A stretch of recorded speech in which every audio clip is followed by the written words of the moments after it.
Hello and welcome, I'm Thomas Porteous and you're watching the World Report on NewsX World. Let's dive into the headlines this hour. The Ukrainian military says its forces withdraw from the town of Siversk in the Donetsk region after intense fighting with Russian troops. Ukraine's General Staff says Russia held a significant advantage in manpower and equipment and maintained constant pressure through repeated assaults. Washington tells the United Nations it will enforce sanctions to the maximum against Venezuela. Russia warns this could set a dangerous precedent in Latin America, while Caracas accuses the US of being the real threat. Syrian foreign and defense ministers hold talks in Moscow on deepening strategic cooperation with a strong emphasis on military and defense industries, alongside political and economic issues. Thailand and Cambodia agreed to hold a meeting of defense officials to try to revive a months-old ceasefire as border fighting enters a third week with at least 80 dead. The US Supreme Court refuses to let President Donald Trump deploy National Guard troops to the Chicago area, marking a rare setback for the administration. The justices leave in place a lower court order blocking the deployment, while a legal challenge by Illinois and local officials continues. Belgium formally joined South Africa's case at the International Court of Justice, alleging Israel is committing genocide in the Gaza Strip. The court says Belgium has filed a declaration of intervention in the proceedings. Libya's army chief of staff dies after a private jet crashes following departure from Turkey. The Prime Minister calls it a major loss for both the military and the nation. New South Wales passes sweeping new gun and anti-terror laws in an emergency parliamentary sitting following the Bondi Beach mass shooting. We start in New York at the United Nations, and Venezuelan President Nicolas Maduro is claiming overwhelming support from the UN Security Council after an emergency session was called to address tensions with the United States. The meeting comes as the US continues its military presence near Venezuela and has seized vessels carrying Venezuelan crude. Maduro labeled these actions as piracy and reiterated that no one will defeat his country. The US remains firm, vowing to enforce sanctions to cut off resources to Maduro's government. Russia and China have backed Venezuela, with Russia warning that other Latin American nations could be next. Listen in to what the Venezuelan President Nicolas Maduro had to say on the issue. Y ha surgido con fortaleza propia que no le debemos a nadie. Yo no le debo un centavo a nadie. Nosotros no le debemos nada a nadie. Al contrario, son otros los que nos deben a nosotros. Y cualquier perturbación que se presentase será atendida y con el favor de Dios, cantando nuestro mantra, Dios proveerá, Dios proveerá, Dios proveerá. Dios nos dará las soluciones junto al pueblo y toda perturbación será enfrentada, solucionada y superada. Toda perturbación que se pueda presentar para perfeccionar el sistema económico de los 14 motores, para perfeccionar el sistema de la prosperidad económica independiente y soberana. Meanwhile, Venezuela's National Assembly has unanimously passed a law that could see prison sentences of up to 20 years for anyone promoting or financing piracy or blockades. The law, introduced in response to recent US sanctions against Venezuelan oil shipments, targets international crimes as well. This follows the US Coast Guard's seizure of a sanctioned supertanker carrying Venezuelan crude earlier this month and its attempt to intercept 2 other vessels linked to Venezuela. These actions mark Washington's toughest measures against state oil company PDVSA since its sanctions in 2019. The law now heads to Venezuela's executive for approval and will take effect once published in the official Gazette. Let's listen in to the President of Venezuela's National Assembly, Jorge Rodríguez's statements. Consideración, honorables diputadas y honorables diputados. Aquellos que estén a favor de aprobar la segunda discusión del proyecto de ley de protección de las libertades de navegación y comercio contra la piratería, bloqueos y otros actos ilícitos internacionales. Sírvanse manifestarlo con la señal de costumbre. Queda aprobada la ley por unanimidad. En consecuencia, se declara sancionada la Ley de Protección de las Libertades de Navegación y Comercio contra la piratería, bloqueos y otros actos ilícitos internacionales. Okay, this of course comes as tensions between Washington and Caracas continue to escalate. The United States now have seized two what they call sanctioned oil tankers off the coast of Venezuela in international waters. Venezuela, however, has called this piracy, once again reiterating the tensions between the two countries. Of course, Donald Trump continues to allege Nicolas Maduro's government that it supports narco trafficking operations in the region and has led a campaign of bombing of alleged narco-terrorists in the Caribbean Sea. This UN Security Council vote follows this entire campaign. Now joining us is Major General Sudhakar. He is a senior geopolitical and strategic defence expert, and he joins us live from New Delhi. Thank you very much for joining us, Sudhakar. It is always a pleasure.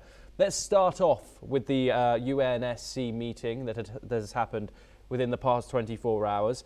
In New York, Russia and China have backed Venezuela in de-escalating this conflict. Of course, due to veto politics, this has gone nowhere, with the United States being a permanent member. But does this translate into real projection here, or is it just veto politics as we've just mentioned?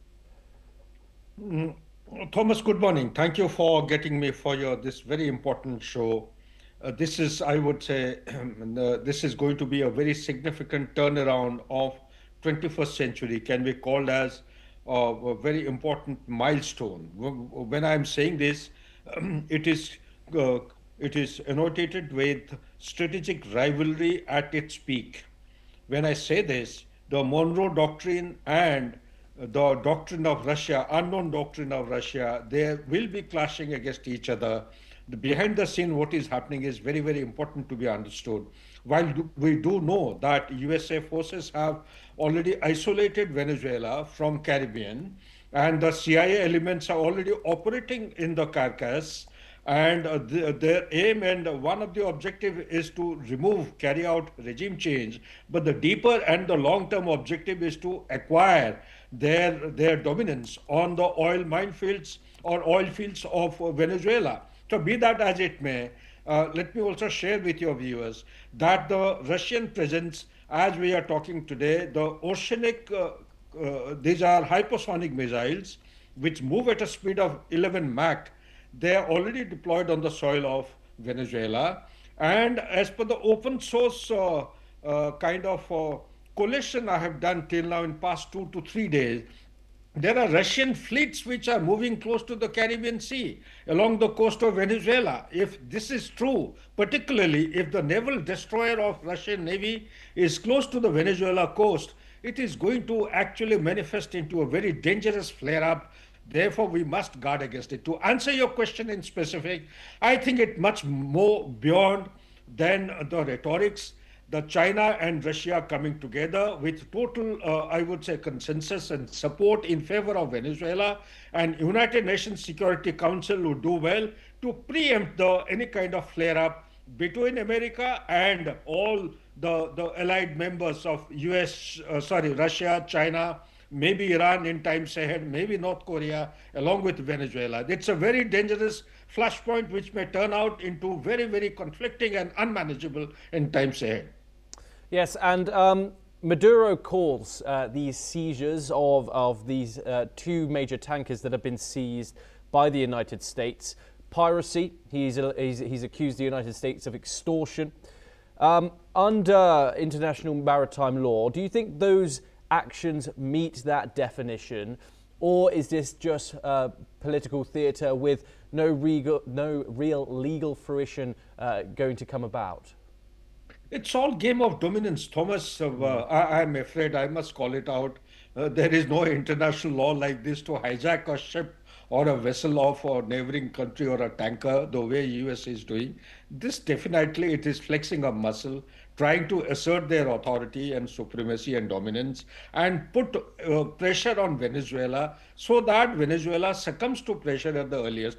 But I don't think, as per my study and analysis, in the changing dynamics of geopolitics and the footprint, be it the Wagner Group of Russia or the naval fleet and China's presence. You see, China is providing what? Finance and trade.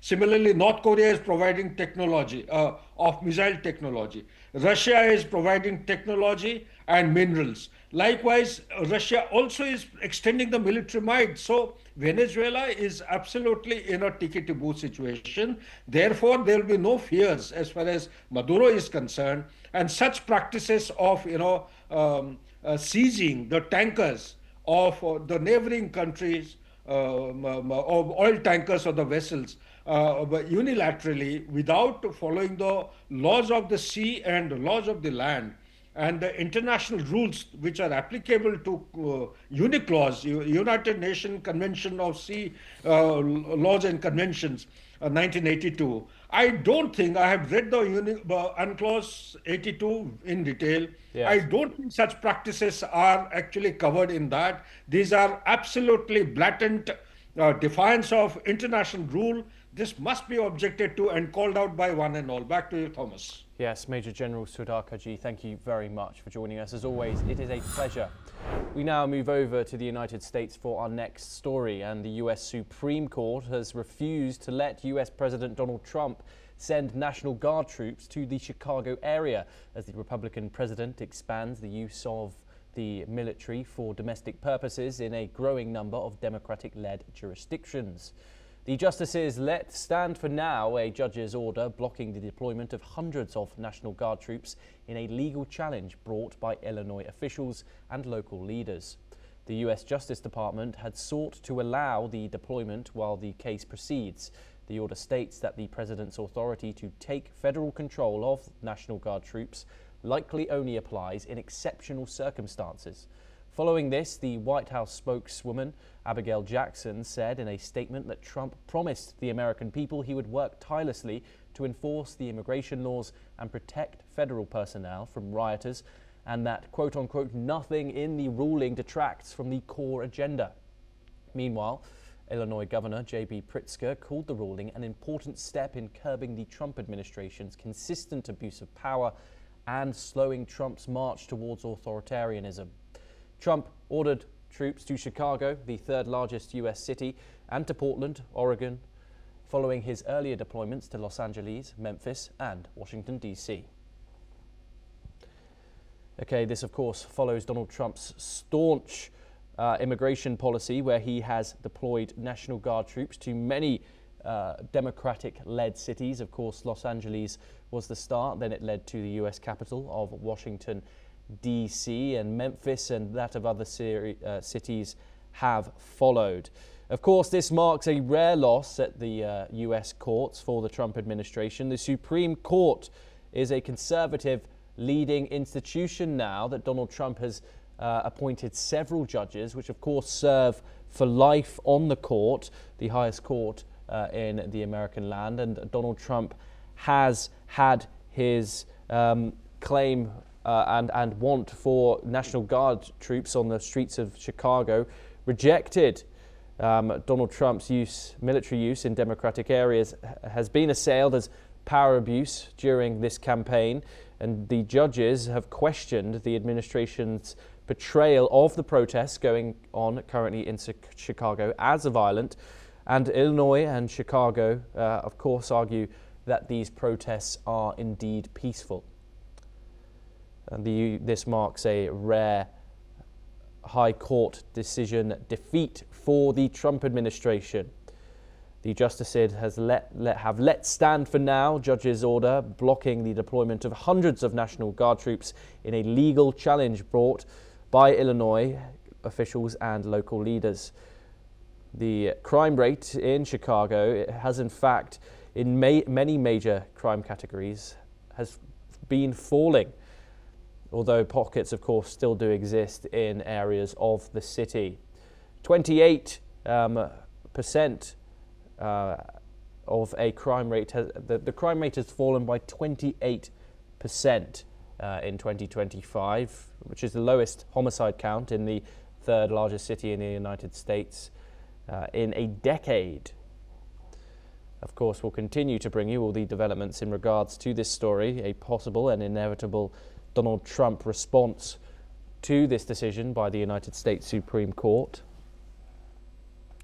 At this preliminary stage, the government has failed to identify a source of authority that would allow the military to execute the laws in Illinois. This is what the court has said. We now move on to some more news coming out of the United States, and a pair of explosions and a fire apparently sparked by leaking gas ripped through a nursing home near Philadelphia, killing at least 2 people and prompting an intense search for victims in a collapsed portion of the building. 5 people are believed to be missing hours after the flames and blasts ravaged the Silver Lake nursing home in Bristol Township, around 33 kilometers northeast of Philadelphia. Meanwhile, the governor of Pennsylvania and some people have responded. Let's take a listen in to what they have to say. It's a very, very tragic moment for this community. An explosion occurred just a few hours ago. There are investigations underway as to what caused that explosion. The PUC is here on the ground working with PICO. We believe preliminarily that it was a gas leak that led to that. The explosion was really quite catastrophic. We know that at this time there are at least 2 fatalities. We know that there are some number of individuals still.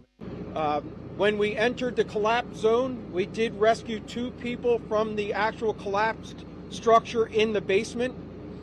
We did have a heavy odor of gas at that time. We got everyone out that we could find, that we could see, and we exited the building. Within approximately 15 to 30 seconds of us exiting the building, knowing there was a heavy odor of natural gas around us, there was another explosion and fire. We kept the fire in check without giving up the source. The fire actually helped us identify where the leak was coming from in the basement, and we just prevented it from spreading into other parts of the building. And then when I came, I saw all the emergency vehicles coming in and they blocked us. So I went around, and then I said, let me walk. And then the explosion came on. There was a loud explosion, and they told all of us to get back. And that's how I came back. You have coworkers in there? Co-workers in there. I'm calling them, and they're not answering. I tried to get through, but, you know, the officers, they said, no, I should get past them, because it could still be dangerous. We move on now, and Australia's most populous state has passed sweeping new gun and anti-terror rules following the mass shooting on Bondi Beach, tightening firearm ownership, banning public display of terror symbols, and strengthening police power to curb protests. The New South Wales State Parliament passed the Terrorism and Other Legislation Amendment Bill early morning after the Upper House approved the bill by 18 votes to 8 during an emergency sitting.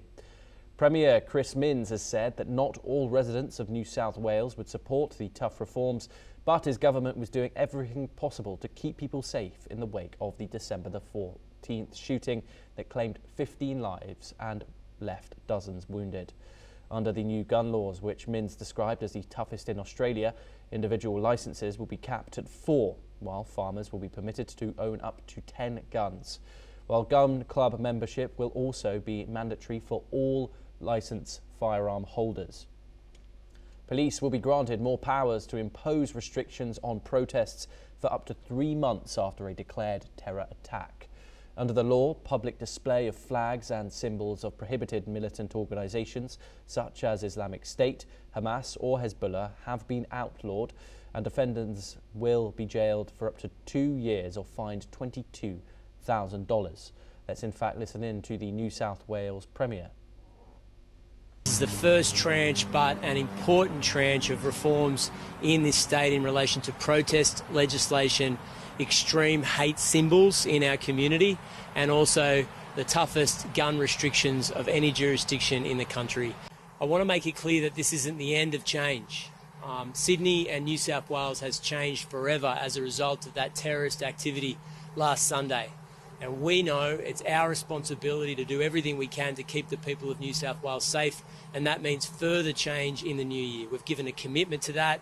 We're currently looking at other areas of the law that are urgently required to confront hate speech. Well, look, the Legislative Council did their job. I think the people of New South Wales expect them to do just that. This is important changes, important legislation. It's unusual that we're back here on Christmas Eve, the day before nearly everybody breaks for a bit of time with family and friends, but we couldn't wait. This was urgent. We're joined now by Daniela Bloon, a political commentator from Los Angeles, California. Daniela, thank you very much for joining us here on the programme for this discussion. We just heard from Chris Minns there, the New South Wales Premier, and he says that these are the toughest gun laws in Australia. In democracies, how do we judge when public safety measures cross into excessive restriction of civil liberties? Of course, it's not only the gun laws that have been changed. There are new laws to curb protests, as well as the display of certain groups' symbols. What are your thoughts on this development? I think it's a wonderful development. I hope there's not an echo. Hello, can you hear me? I believe you're muted. Hold on. Yeah, can you hear me okay? Hello, Daniela, are you with us? Okay. Apologies there, we seem to have lost Daniela. Hopefully we get her back soon. Of course, this comes after the December the 14th shooting, which saw 15 people killed at a Hanukkah event on the iconic Bondi Beach. Calls for tougher gun laws in Australia. Now, the state where Sydney is situated, the most populous state in Australia, New South Wales, has announced these new gun laws, which of course tighten thoroughly Australia's already constricted gun laws.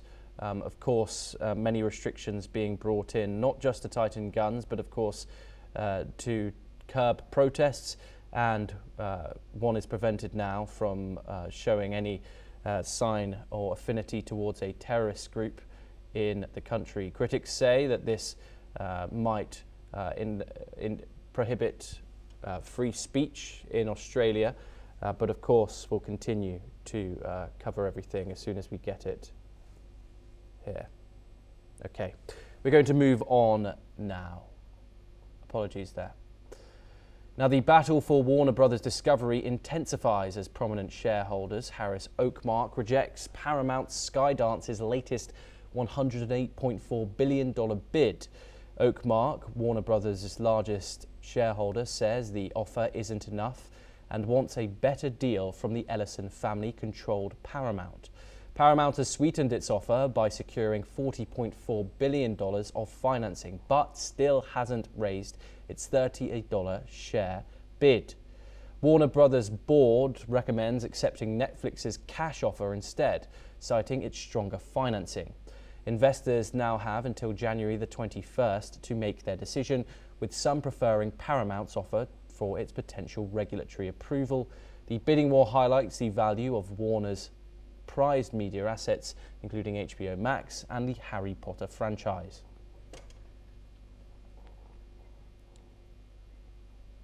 Well, that's all that we have time for. Keep watching NewsX World for more international updates.